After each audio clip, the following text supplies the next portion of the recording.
early and welcome back to Young Daddies, where we get to talk to young fathers about fatherhood. So, Manny.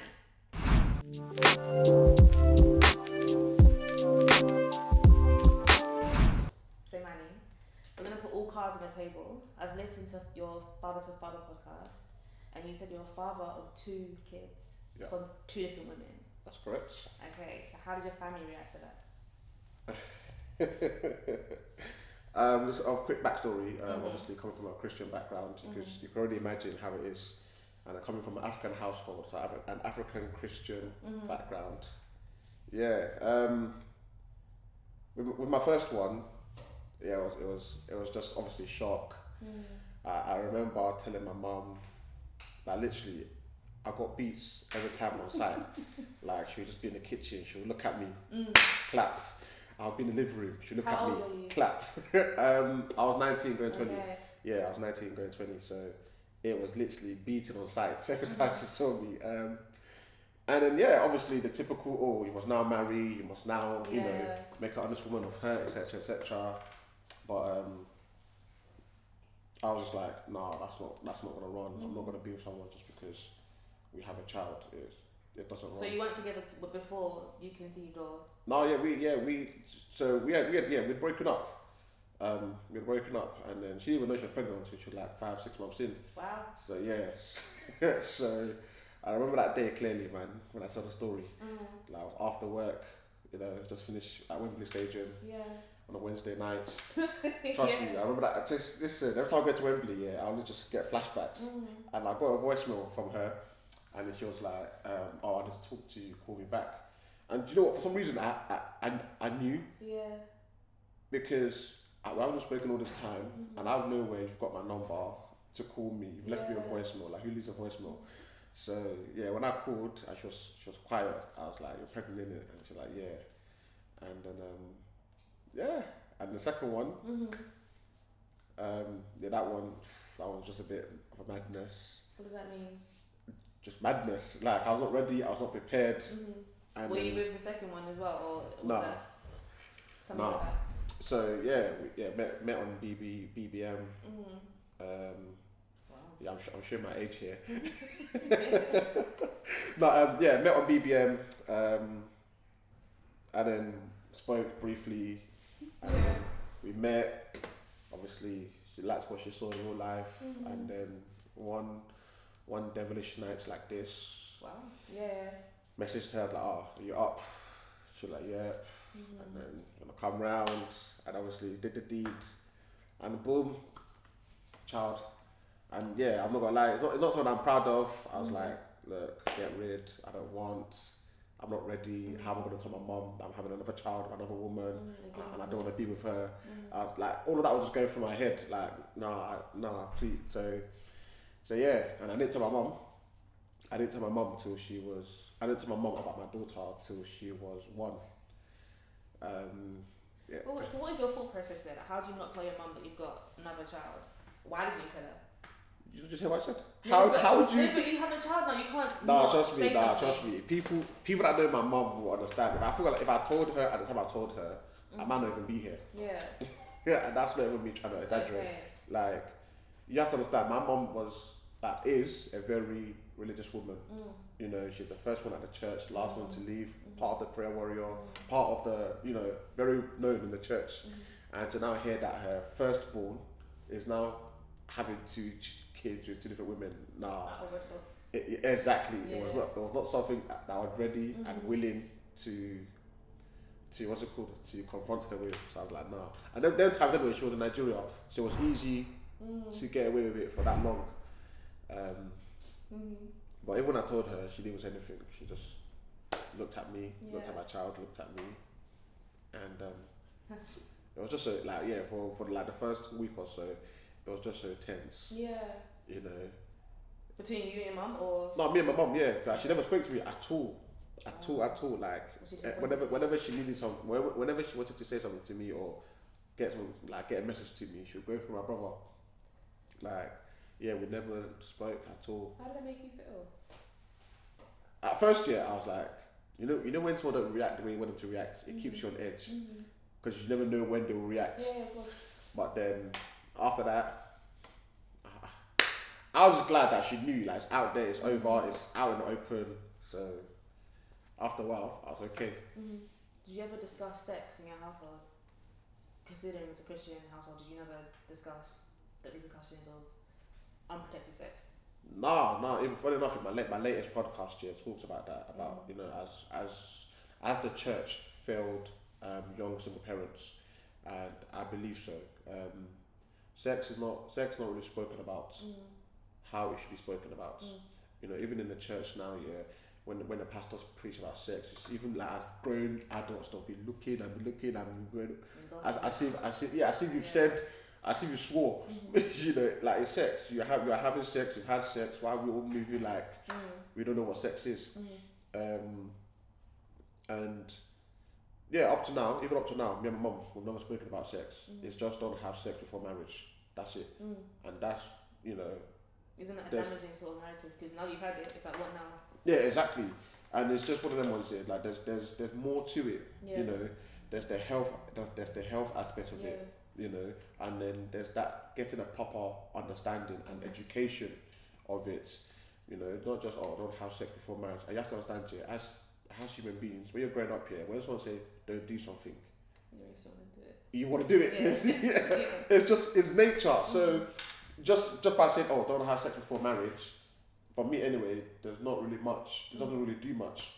And growing up as well, a lot of guys, a lot of girls will tell you everything that they knew about sex, that they thought they knew about sex. It came through their friends. It came through the internet. It came through stories and myths. You know, and that's why I feel like a lot of people do get pregnant at an early age because of the lack of understanding around it. So then what myths did you believe when you were younger, as a young black man, about sex and conception? Yeah, like the usual in it, you know, like pulling out and not using a condom. Let's talk about pulling out. Firstly, let's break down each one. Pulling out. What's that myth? So if you pull out before you come or before you finish, you know, the woman won't get pregnant. But then, you know, as you get older, you realise you know there's pre-cum, and then even if you don't pull out on time, the first batch has the first batch has gone in, and she could still get pregnant. And then obviously, when back in the day, you know, women tracking their circle wasn't a thing. Whereas now, you know, women track the circle. They know when they're fertile. They know when they're not. But back in the day, it literally just got off vibes.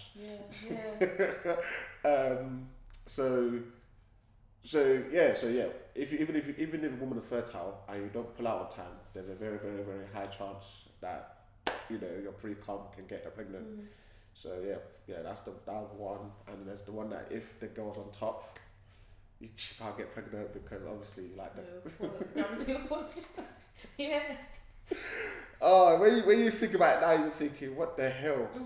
So like when you come, like it will not go. It will just literally gravity basically won't go. Something must come down.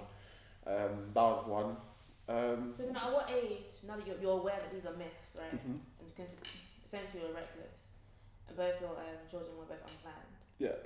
Why didn't you take more precautions after your first son was born? Like you don't want another one to be unplanned.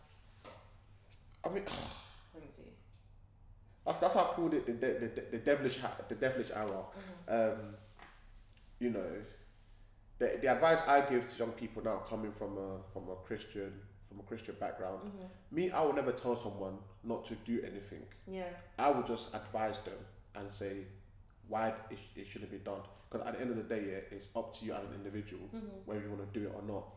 And I never look down on people because, again, the conversation we've had before, I've always said to people, like, the church is somewhere that you run to when you make a mistake, not run away from. And that's what happens to a lot of people in this situation. You know, they are looked upon, they're judged before you even get to know them. It's like, how can you be so stupid? How can you be so careless? How can you be this? How you call yourself a Christian? And and these things are damaging.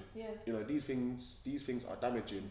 And for a long time, I was away from the church because it was that thing. Oh, how can I call myself a Christian? How can I now come and say, oh yeah, I'm a Christian, but then I've got kids outside of wedlock? And going back to the question you asked, yeah, like after the first time, you don't really think it's gonna happen again so soon. Like that, mine was 3 years. Like you don't think it's gonna happen again so soon. And to be honest, yeah, I'll hold my hands up. My love for sex is probably what put me in that situation because you can easily, you can learn, you can learn from your mistakes, but then sometimes these things happen and you can't even try and shy away from it or make up excuses. You just have to earn it up and be like, you know what? Did you blame her? Huh? Did you blame her for getting pregnant, for not using the pill or any of those sort of things? Listen, yes, I'm not. The thing with me, I always keep it real. Like, I was angry, I was mad. Yeah. It just didn't make sense why you want to have a child with me. Like, it's not like I'm rich or like I live in a mansion. It just didn't make sense. Like, why would you want to have a child with someone like me? Like, we don't really know each other like that. And I was like, I'm not ready. Like, how am I going to tell my mom? Like, So but when you sit down, you think about it, and I sat down, thought about it, and I was like, you know what, it takes two to tango. Like, yes, we could always blame the woman because it's easy to blame the woman, but I played a part in this, and if it was a decision to keep the child and she wants to have the child, then I got to do the right thing and step up. So went back, apologized. She said her bits, I said my bits, and how long was that period that you were angry at her for wanting to keep the baby? A few months. Like, I didn't even meet my daughter until she was like 3-4 months. Wow, okay. So you missed the whole. I'll say a year because 9 months of pregnancy, then another 3-4 months added on top. A year. But do you know what? It wasn't even like when I think back to that moment, it wasn't to do with the fact about being angry per se. It was just more of like the fear, like what my mom's gonna say, what the church's going to say, like. So other people's thoughts rather than the actual. Yeah, because realistically, having a child, it's a blessing, as people would say.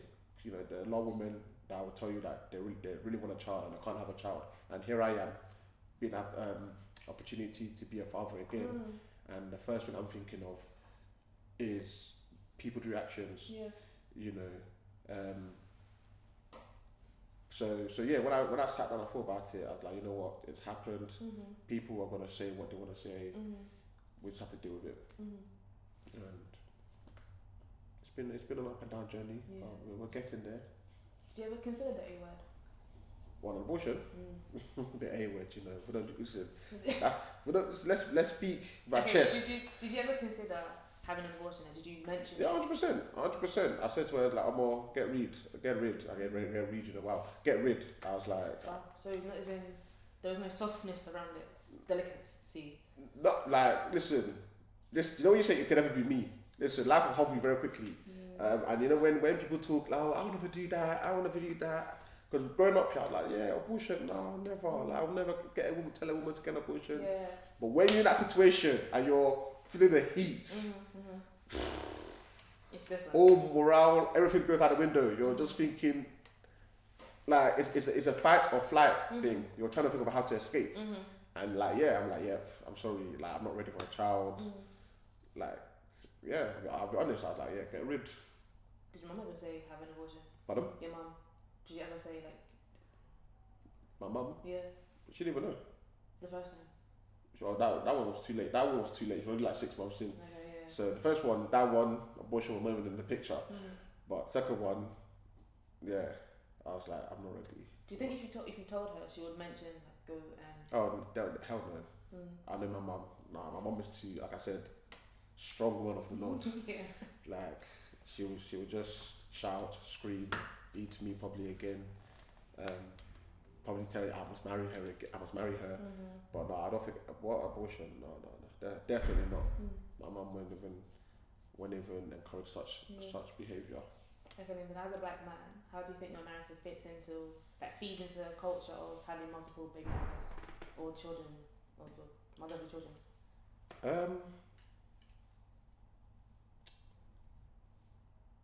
It's not.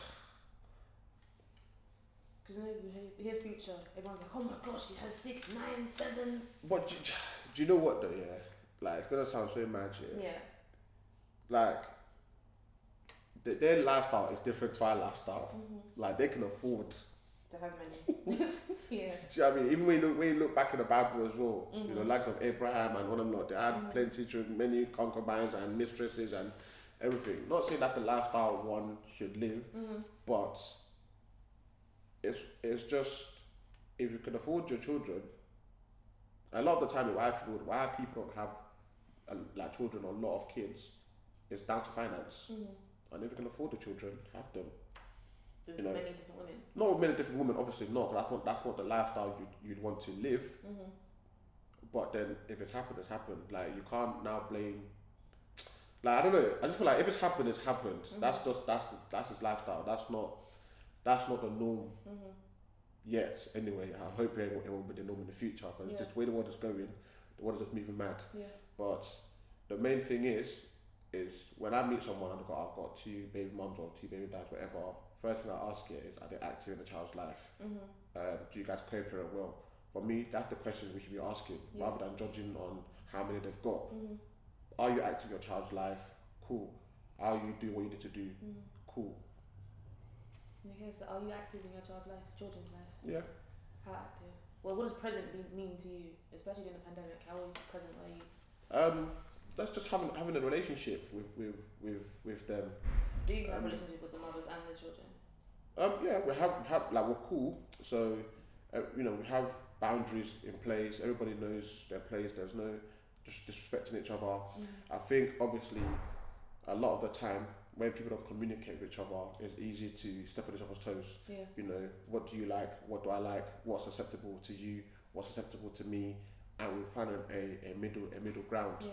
Obviously, there's been times where I could have done more, but life happens, you know. Especially as a man, you know. Especially growing up without a father figure, that affected me as well in the sense of how I'm going to be a father to my children, you know, or what it was to be a father, you know. But then sometimes it's never about having the money or having your stuff together. It's just more about being present and spending time with them. You know, but them times I was like, oh, I must have money to, you know, take care of them, buy them things and all that. But a lot of the time it's just down to spending time with them. You know, taking them out, even if it's just to the park. Like with kids, especially when they're young, they're not fussy. Like we'll go to the park, yay, and they'll run and grab their whatever. Like they're not fussy. When they get older now, you might start thinking, oh, I want to go to full park, or I want to do this, I want to do that. But when they're young and you do that. And you build that connection. I think that's one of my regrets, not building that connection when they were younger. But then when you co-parent, that's some of the things you have to sacrifice because you're not there 24/7. You know, you miss their first words, you miss their first steps. You know, but you just have to make it work.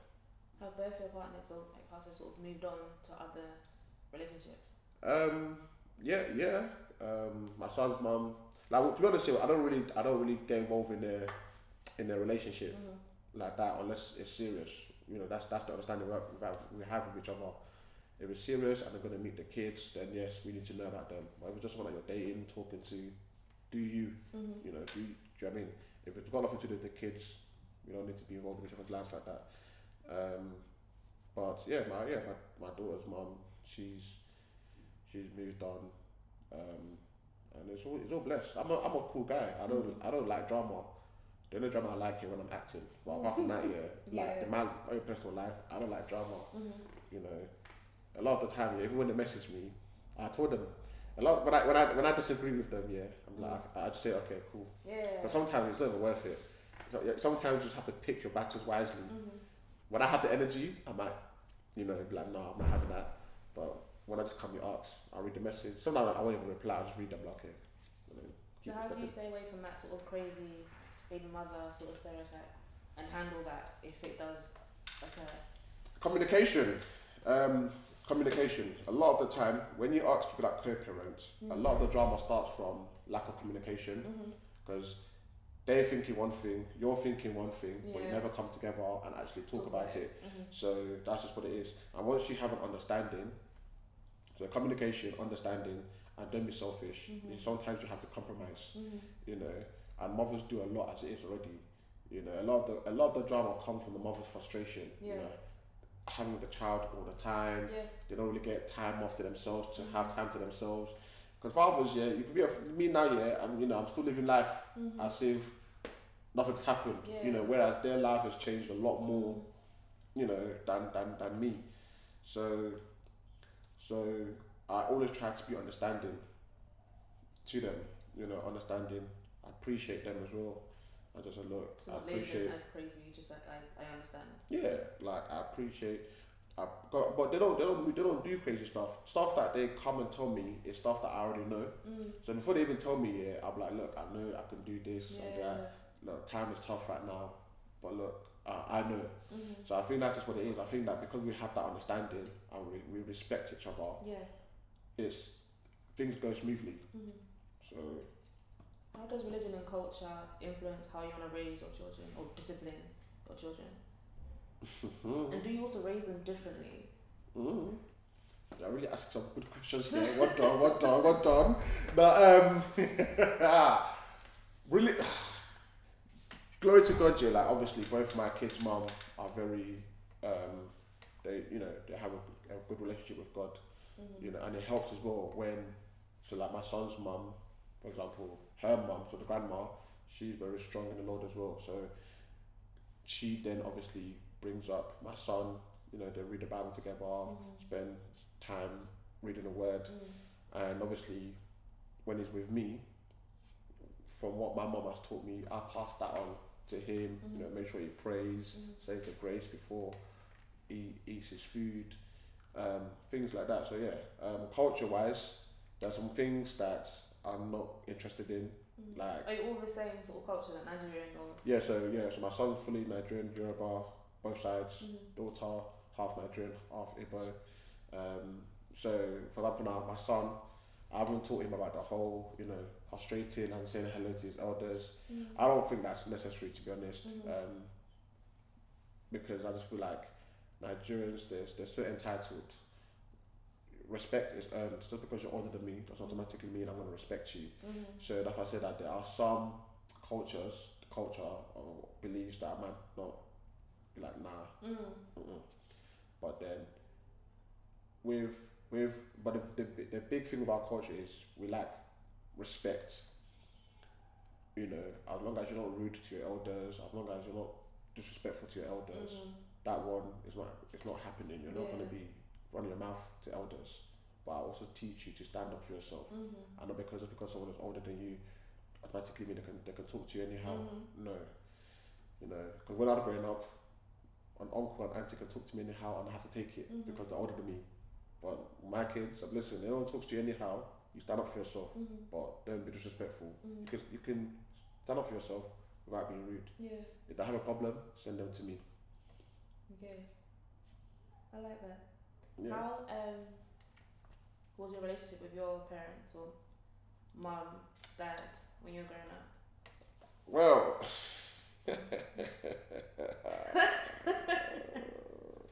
okay. I mean, how much time do we have here? A long time. You know what? Up and down. I only just met my dad for the first time when I went to Nigeria earlier this year. So, wow. Yeah. And how old are you now? I'm gonna be 30 this year. Okay. So yeah. Oh, you see, you finally made me say my age. Oh. No, I'm gonna be 30 this year. So I met my dad for the first time when I went to Nigeria. Met my siblings on my dad's side as well for the first time. Mum, so I was raised up with my grandma till I was 5. Came to London, met my mum for the first time when I came to London at 5. A lot of first times. Trust me. Then obviously had a relationship with my mum. Up and down, you know, it's just that, like, being the eldest, you're kind of like the scapegoat of the family. You know, you're like the test and trial. You know, what works, what doesn't work. And me and my mum, we just clash a lot. We clash a lot. Because you're similar, or because it's just like difference? She just never understood me. And I feel a lot of kids will tell you that she never understood me and she never really knew me. You know, the Emmanuel she get at home is different from the Emmanuel that's outside. Not saying that I was doing wayward stuff, no, nothing like that. It's just because at home or growing up here was just home, school, church. Yeah. That was it. Like all this going out to parties and going out to play. My mum was not. Yeah. I didn't bring you to this country to be doing wayward stuff. Like my mum was very, you know, hardcore, strong Nigerian woman. You know, and there's that pressure. You know, when you're raising 3 boys alone by yourself, there's that pressure that, you know, you must succeed, kind of thing. So, and then growing up, as I got older, and you know, got some muscles. So at certain times I'm like, nah, like you're actually violating my life here. Like, what's this? And it was just, and as I got older, I understood her where she was coming from. But like I said, you know, by the age of 26, obviously I worked at the maths. By the age of 26, you know, she had 3 boys. She was doing it by herself. So I can understand the pressure that she was going through and the sacrifices she had to make. So I understood, but then she never understood me. You know, being a boy, just trying to live life and then like just trying to be a child. Yeah. When I look back at the things I did, they weren't mad stuff. You know, they weren't like, oh, I robbed the shop, or I was mixing with gangs, stuff like that. I'm thinking, if you know, like when I'm out there, yeah, I'm like one of the best behaved person. Huh? Where did you grow up? South London. Where in particular? What area? So. Well, I won't count Peckham because literally there for like a few months, but mainly like Woolwich, Townsend and Woolwich, then moved to. So the gang culture life was sort of very. Yeah, Townsend and Woolwich, very. You know, like them times we had the Ferrier boys, when they're called, the Cherry Youths in Charlton, like it was very, very strong them days. And I went to a boys' school as well for the first part of my secondary school. So I was never really, like I said, my mum was homeschool church, so I didn't even have time to be chilling with the boys, nothing like that. Because all my schools, I've always been close to home, so there was never an excuse. there was no excuse. Yeah. So my mum was very like militant and very like, she kept a strong eye on me per se, because when my brothers grew up, that's when she like went back into work and working a lot, and then expected me to now discipline them. I'm like, I'm not the father. They're my brothers, not my children. And just on that unnecessary stress and pressure, you know, trust me, you put like 100 firstborn African child here, they'll tell you the same story. Yeah. The same story. You're like the baby. You're like the father or the mother, the childminder, you're picking them up from school. And you're still a child in this house. Can I go out? Who's going to look after your brother? Trust me. How has it affected how you want to raise your children? Like, not having a dad for 30 years, but also having a very strict mum. How has that changed your attitude with your own? It's giving me the right balance. It's giving me the right balance. I know when to be strict. I know when not to be strict. And also that beating is not the way forward. Don't get me wrong, I'll smack my children if needed. That one is a must. So you're into sort of physical discipline? 100%. I feel like sometimes needed. It's needed if you've done everything. If you've spoken to them, you've warned them, and sometimes that backhand is needed. You know, that swift one, and they don't even step back. They just start it, they don't even see it. I feel like beating is needed if, like, as a last result, not the first thing, as the last result, and understand why they're getting beaten. Okay, so you also talk to them, not just. Oh yeah, I talk. I wouldn't beat my son once, and I spoke to him, and I was like, "Do you understand why I'm beating you?" And he said, "Yeah." Okay, bring your hand. Okay. Yeah, come on, bring your hand. And since then, I don't think he's done it again. So it's effective if it's done correctly. You know, there's that thing, your child will fear you. No, my child still comes to me. Yeah. That same day, he still misbehaved. Like, he didn't learn the first time. I was like, do you know what I mean? So, like, let kids be kids. You know, I'll allow my children to be children, be free, do what they're gonna do, but there has to be boundaries. Because if not, they'll just run riots. So, let kids be kids, let them be free, but then put boundaries in place. What does being a father mean to you? Or what the fundamentals of what a good father should be? Yeah, I'll just say, being there, being present, do what you can to have a relationship with your children. I know there are some instances where, unfortunately, fathers are being denied access to their children, but the one thing I want to say is that children do grow up and like ask questions. Like me, for example, I grew up, I was like, you know what, hold on. Like, even before I even asked my mum questions, I reached out to my dad through Facebook, first of all. Wow, you had to find him. Yeah. So a lot of the time, the kids will, like, they want to, like, you know what, okay, fine, I've heard your side of the story, but I want to hear his side. Yeah. You know, there's three sides to a story. There's their side, other person's side, and then the actual truth. So and then up to me now to now put the pieces together. Do you know what I mean? So, be there, be present. If you can't be present, keep doing, and you know what? Put money aside. Like, I know. For child support. Yeah, put money aside. So even if you don't have access to them, when they come and reach out to you, you're like, oh, you never know when that day can come. You're like, well, look, I tried, your mum wasn't allowing me, but look here, I've been putting money aside for you. Here is yours. You know, obviously, yes, money don't compensate for the time that's been missed, but it's never been too. And I feel like it's never too late to form a relationship. Yeah. You know, it's never too late to form a relationship. And I just feel like, don't be scared as well, or don't be scared. Like, it's okay to be scared. It's okay to have these feelings.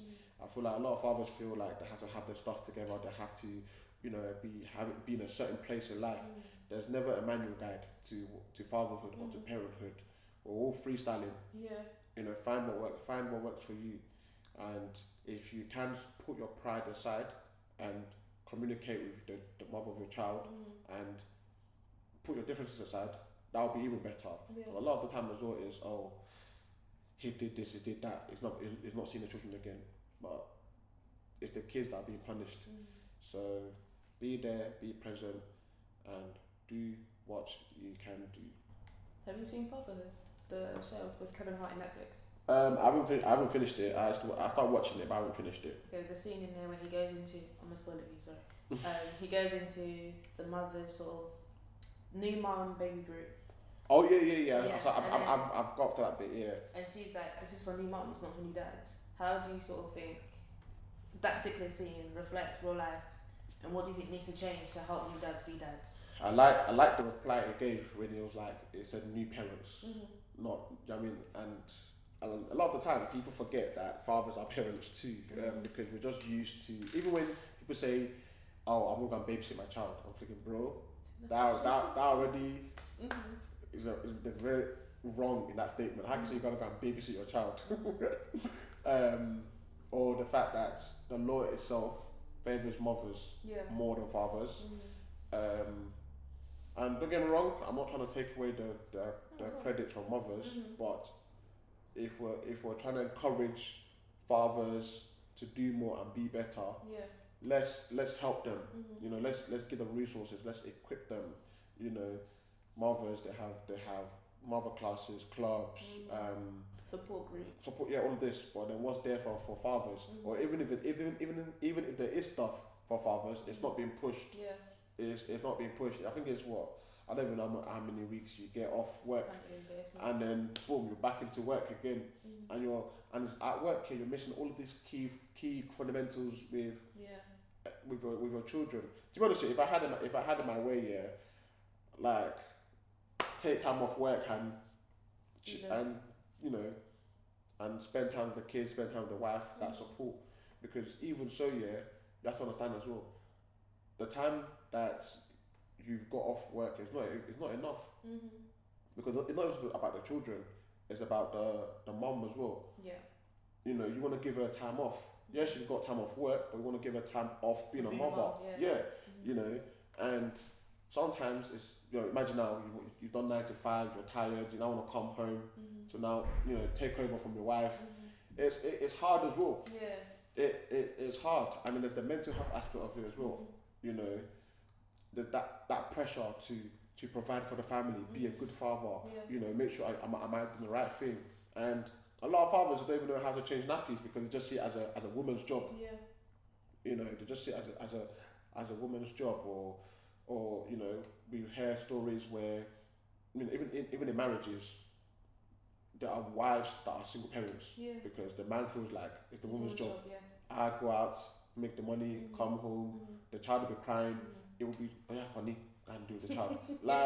Because that's the mentality, that's the way society as programmed that, oh, it's a woman's job to look after a child. You know, whereas narrative you want to fight, you want to talk about. It shouldn't be like that. You know, you in a household, the woman will be in the kitchen, the child will be crying, she'll run to the child, and the man's just there chilling. Like bro, like the bacon. What do you want? I'm like, how do you sit there comfortably, see your wife here run up and down, and you can't be like, oh, you know what, babes, sit down, let me take care of, you know, all of that stuff. And these are the things I look forward to, you know, when I'm in a marriage and I've got a child, you know, under my roof. You know, I'd be like, that's fine, babes, you relax, I will do the feed. You know, but God willing, by that time I'll be in a job where, or in my career, where that I've made enough money to take a year off to just chill. But I just feel like we as a society anyway, we need to do better. And I feel like it will change anyway because a lot of the what's happening anyway is the old ways. You know, our parents will focus on the ladies or the women, you know, being a good wife, and they'll just allow the guys to do as they please. I feel like now, us being parents will raise both gender equally. Whether you're a man or you're a woman, learn these things, you know. So I feel like it would change. It would change with us, because a lot of my friends that are married, thank God, they're not silly men. They help their wives. They are very involved in their kids' life. So I feel like now the narrative is definitely changing. There's still some sort of lack of knowledge in certain areas, but you know, Rome wasn't built in one day. If your friends weren't being as active, would you check your friends? Like, what were you doing? Oh, well, yeah, 100%. Like, cause a lot, and it's so sad, but a lot of my friends, we don't know we were I'm my dad, but we never got with our fathers. So it's like, really, bro. You went through it. You now want to continue that. You now want to continue that trend, or you want to continue that circle. Why can't you break it? Do you know what I mean? You know, same way divorce as well. Like, why can't we be the ones to break the circle? Why can't we be the first generation to have a loving family, both, you know, mom, dad in a household, wealthy, living our best lives? Why can't we be that first generation? You know, we've seen the mistakes our parents have made. Let's learn from it. Do you know what I mean? Like, let's learn from it and do better and be better. How was co-parenting during the pandemic? Especially knowing how, like, our parents didn't really co-parent well. So breaking that cycle, having that communication, how's it been for you? To be honest, it's the same. Cause I was working during the pandemic anyway, so it's still the same for me. I was working for the NHS, but it's just virtual like everybody else. FaceTime, you know. Did it hurt you? Check. Not to physically see your children. Or it's been the same. Yeah, kind of like been the same. Because with me, how my life is set up here. They spend a lot of time with their mom anyway, and I'll see them, take them out, you know, all of that. You know, without going into too much detail on my private life, but it's better that they are with their mom anyway, and I go and pick them up and take them out. And you know, obviously when things are locked up, I can't take them out. But you know, the times when I could go to the house, you know, because obviously there's that thing of like the vulnerable group. So I can't, and like I said, because I work for the NHS, I'm always out and about. I can't be taking chances. So it was just that, again, communication and understanding. I put a routine in place. Okay, I can't see them, or if I can see them, it will have to be outside. Like, you know, go to the park. Just, you know, look. So you made an effort take the scooter out, go and scoot, like, because they were locked up in the house all the time. You know. It's like, let's get some fresh air. You know, and they're both put on weight as well. I'm like, good. And you spend more money as well because they're at home all the time, and they're eating more. You know, they're eating more. But then after that, losing my job in the pandemic as well, it became a bit tough. But like I said, I always thank God for my kids' mum. They're both very understanding. I just like, look, this is the situation right now. Money might not be coming as frequently as it's coming in before. So you do give them money then? Like you do provide child support? Yeah. Was that by force or was that a choice that you made? No, not by force. Nothing that I do is by force. It's just I gotta do as a father. Obviously, I wish I could give more or do more, but to me, I'm doing what I can do, and I'm happy with that. If they're not happy with that, that's their business. I'm like, listen, I can't come and kill myself. Like I still need, like I'd rather be alive and in good health and be there for my kids than trying to do too much and burn out and then, do you know what I mean? Yeah. So, and I said it to them, and it's like, cool. Like, you got lucky. You got lucky to the co-parenting. Yeah, no. Sometimes I feel like as fathers, man. Listen, fathers. Sometimes put your foot down. Let them know you're not the one. You know they'll try it. Sometimes they'll try it and be like, not going too much in other people's details, other people's stories. But you get some women, who will try it and make it difficult. Yeah, and see how the guy will react. But once you put your foot down, you let them know that you're not the one. Because don't you fear she might take your children away from you? Be like, no, well, if you're not doing what I want, then that's. I'll say to you, I'm like, so let's just be clear. You are stopping your child from having a relationship with her or his father because of your selfish gains, and you're okay with that. I'm not gonna feel guilty about anything like that. Because like I said, children grow up. Eventually, the truth will come out. What now? Yeah. Do you know what I mean? What's now? If you want to live with that guilt for the rest of your life, or when the truth finally comes out, and you want to deal with it then, and like I said, some women they all bark, no bites. They want to make the guy scared. They want to be like, when I don't do this, she'll take the kids. I'm like, bro, listen, she ain't gonna do that. You ask her, would she rather have you there to support her or her struggling doing it alone? What if she's got a partner and he's willing to take your child on as his own? My children know who their father is. When it slaps you with the, you know my dad. That's a you problem, bro. When it slaps you with the, you know my dad. Like, I'm confident in myself, and I'm confident in myself as a father. You know, I could be here now amongst 10,000 fathers, and I'll call my children and be like, oh, I can hear Daddy's voice. They'll know that Daddy's here in that room somewhere. So I'm cool with that. So if he wants to now come and be doing, you got the assurance that you're doing a good job. My kids will kind of be like, well, where's Daddy? Yeah. You know my daddy. If I've never been around now, that's a whole different game. That's a whole different game. You know, but there are things, as much as I'm busy, there are things I never miss, which is parents' evening, sports day, events.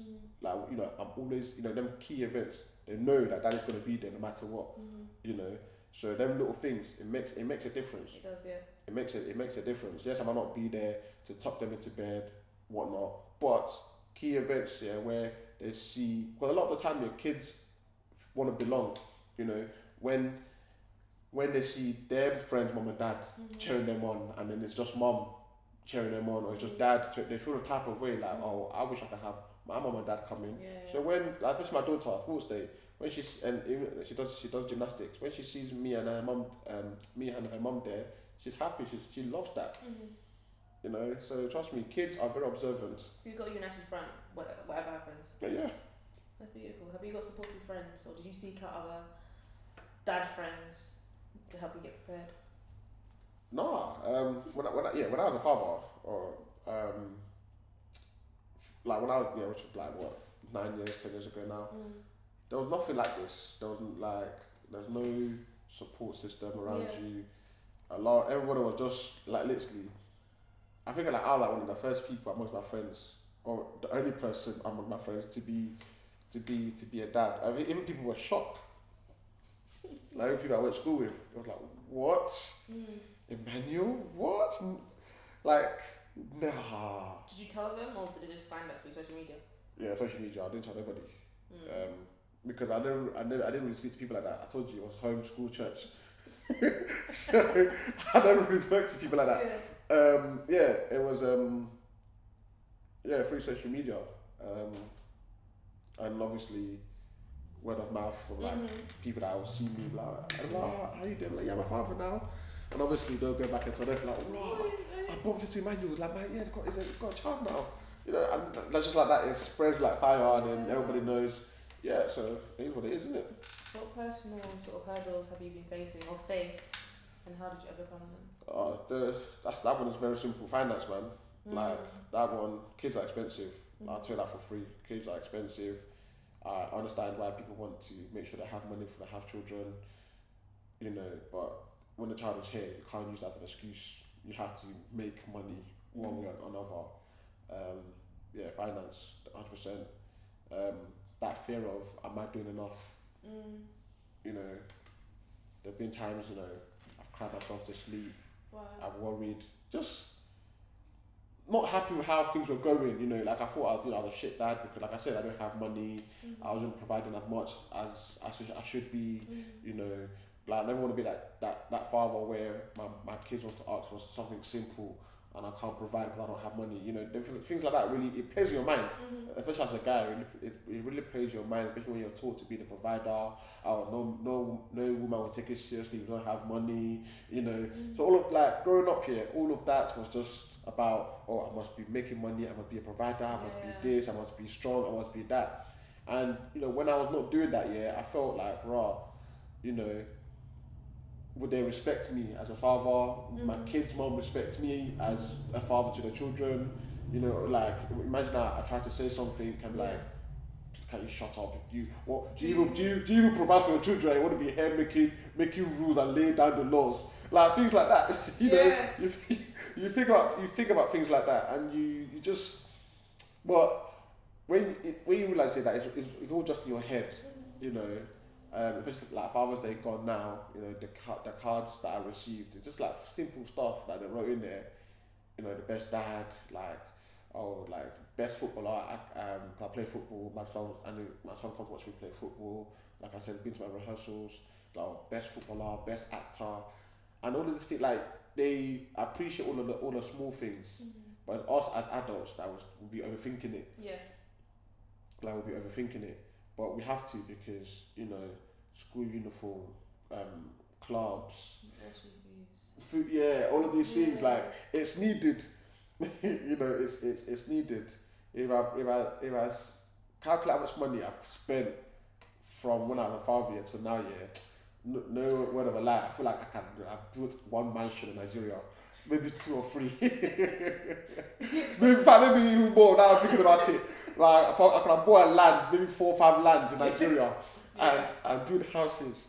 But finance, even the mental health part of it, like, you know, there are times where you're just thinking, am I doing enough? Am I a good father? Like, the fear of the kids saying, I hate you, you're not there for me. Who do you go to like help with that? Do you go to your friends, your mum, your family? Who do you go to help with? No, you just me. Like I said, I didn't really have that support system. Was it because you didn't want it, or it just was never there to begin with? It was never there, you know. Like I'll be honest, like my mum could do more, but I feel like with her it was just that thing of, you've not done it the correct way. So to her, it's disappointing regardless. Like don't get me wrong, like she does a little bits and bobs, but I know that she could do more, have a better relationship with them. I just know that if it was done correctly, like, you know, married, you know, she would be the one like, bring them to me, let me spend time with my grandchildren. But my grandma was so cool with me, like, and it was also magic is my mom had me as a wedlock, you know, but then I don't know, maybe it's different because you're a guy. Maybe if I was a woman, she would be there more because the child will be with me all the time. But then I've seen other people where you know, sometimes the guy's not involved, but it's the mum that's involved. Yeah, like that we have a relationship with like bring my grandchild to me, etc. etc. So have you had that conversation with her, like, mum? Yeah, me and my mum, we clash all the time. You know, we're currently right now we're not even speaking at the moment, but that's another issue on its own. But it's just one of them things. Like, I do wish things were different. You know, I think if I could redo, you know, if God was like, oh, yeah, I'm giving you a time machine to change one aspect of your life. Truth be told, I don't think I have children at the time I had them. Only because your life changes so much, and when you're not ready as well, or when you don't have certain things in place, it does make things 10 times harder and expensive. Because right now I'm trying to finance for 3 household, my son, my daughter, and then for myself. You know, whereas if we're all under one household with two incomes, it makes life a whole not easier but less expensive. You know, I'm paying rent for my place, then I've got to give money to my son, mom, money to my daughter. Like, you're now splitting your income 3 ways. You know, and it gets a bit. And sometimes, you know, when you buy something for one child, doesn't fit. Yeah, give it to your give it to your sibling. Let them try it on, see if it fits them. You know, no, trust me. Because you have to be honest.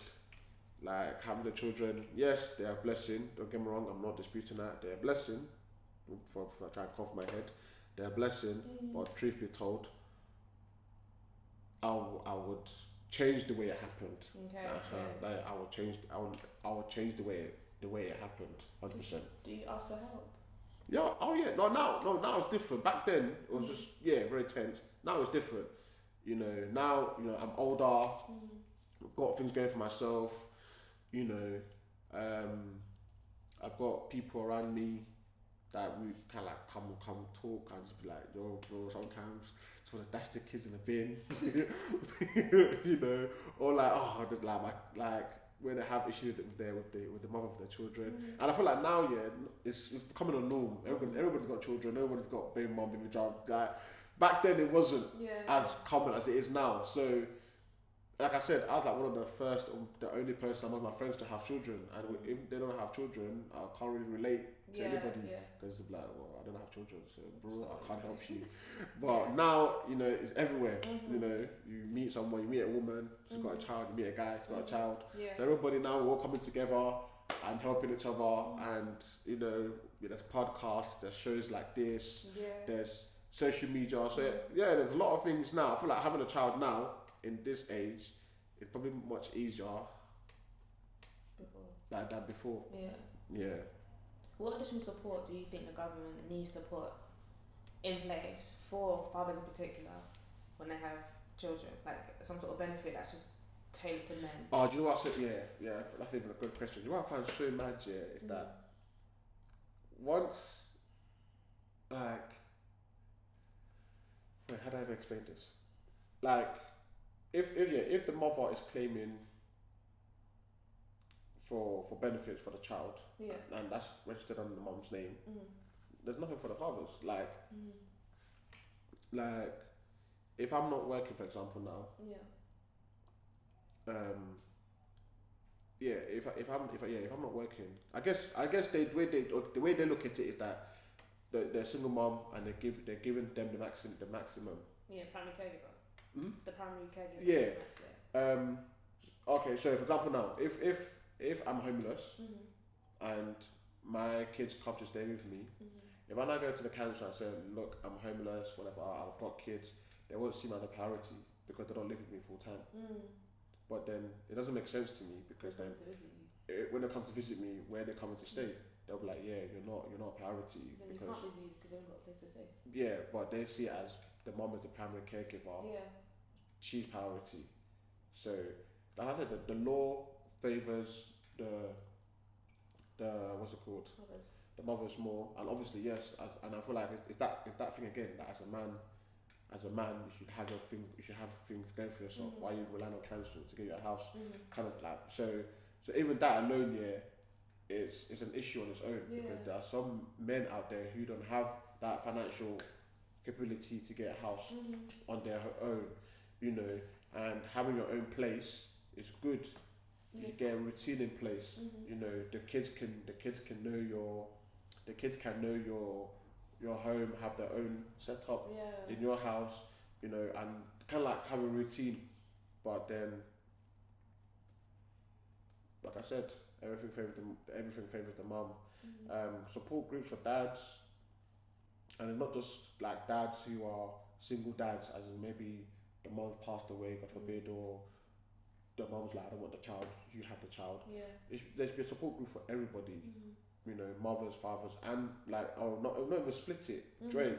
You know, like parents, not just mother, fathers, parents. You know, educate each other. Let's educate each other more. You know, if there's a group, for example, where parents can go into, whether you're a single mom, you're a single dad, or you're co-parenting or whatever, we can all learn from each other. We don't have to split it up because the aim is the same. Raising a child, the aim is the same. So have classes like that, have groups like that, you know, and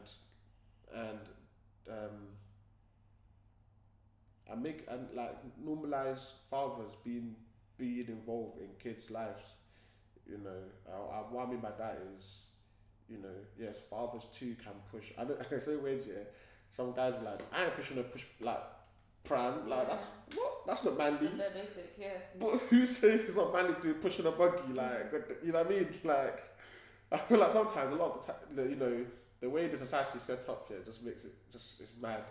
So change the narrative around how people see fatherhood in general. Yeah, like when he said that, I was just laughing. Like, what do you mean? Like, I ain't pushing no buggy. I'm just gonna carry the child. Like, sometimes, bro, listen. Well, sometimes you need to push that. You need to push that pram, bro. Push it with pride, you know. But yeah, some people want to push. Some guys are like, nah, I can't push no buggy. I can't push no pram. Like, or like, you know, how that's how they see sort of manliness and masculinity. Yeah, like, or you know how mothers have them couch thing. Again, guys, what? Nah. What? Bro, do you know how convenient that thing is?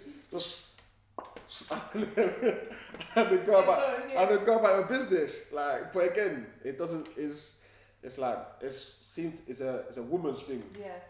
You know, everything around parenthood and, you know, and having a child is mother first. Literally pushed to the mothers. You know, we just basically just dumb. The only time we're needed is just when it comes for the sperm donor. After that, push it to the mothers, but that's not how it should be. So then what are 3 things you want to say to mothers, soon to be mothers or baby mothers, about how to make life easier for new fathers? Because I make the assumption that everyone just assumes fathers know how to be dads. No. Where's that grace given? I mean, there's that saying of like, you don't really know somebody until you have a child with them. You know, some people be like, no, I'll be a good dad, like, I've got you. But then when you have a child with them, they're shoo. But the advice I would give is, as cliche as it might sound, and make sure you know the person you're having a child with. Know their flaws. And if you don't, swallow that pill. Just swallow that pill and firm it, because you're in for a journey. You're in for a journey, because that's the issue I had with my daughter's mum. I didn't really know her. She didn't really know me. To actually sat down together and have that conversation, then we was able to take necessary steps to co-parent.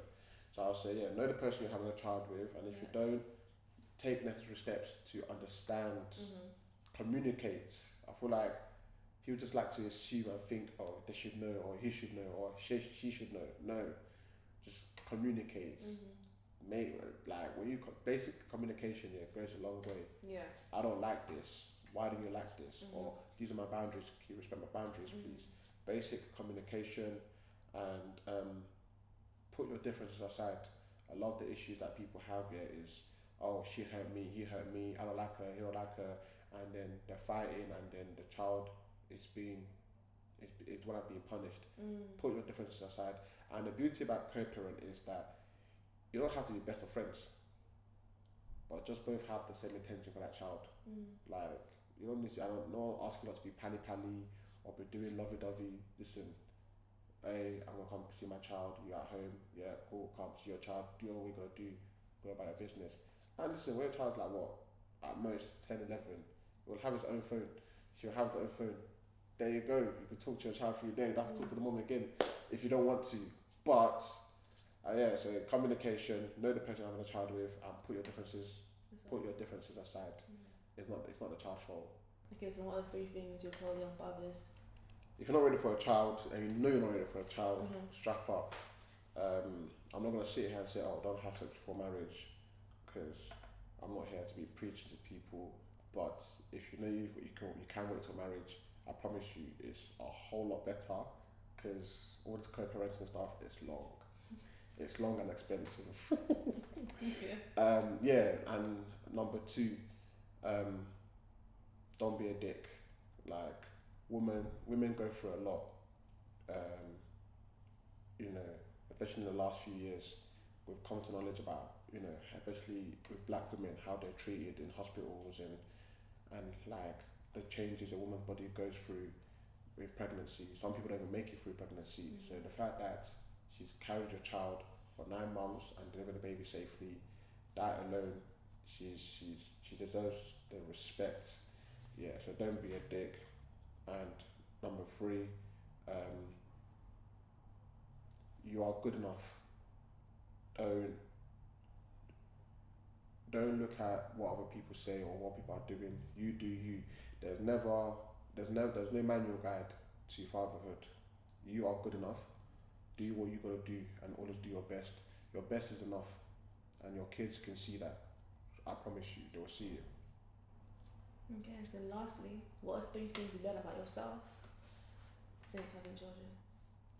Listen, I'm top dog, man. Like, these kids, yeah, listen, they worship you. Like, they look at you as idol. Like, you can't do no wrong. You're their hero. You like simple things, yeah. Like, oh wow, like they get so fascinated by the simple things, and the joy it brings you. Just like, you have to thinking, bro, how can you be so stupid? Like, I just turned on the tap water, and like, that's just obviously me being silly. But no,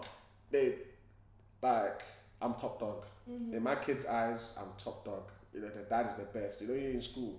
Oh, my dad is better than your daddy. My dad, like, literally, that's how my children are like. Like, my dad is a good footballer. He's an actor, and they're always proud of me. So yeah. So top dog. Number 2, I'm actually laid back more than I thought I'd be, in sense of like how I am with my kids' mom, and when with their partners. Like, I'm a drama-free person. I'm very chilled. And thirdly, what have I learned? Can't think. What's the third one?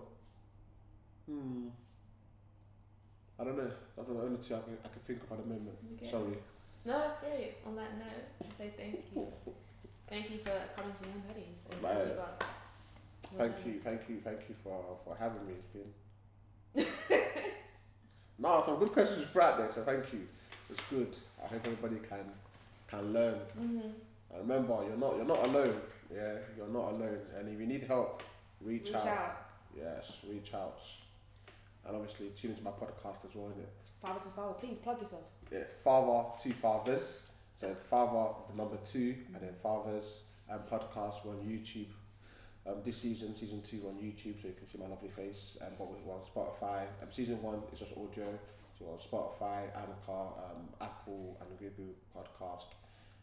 So yeah, and then follow us on Instagram at Father to Fathers Podcast. Yeah, Father to Fathers Podcast.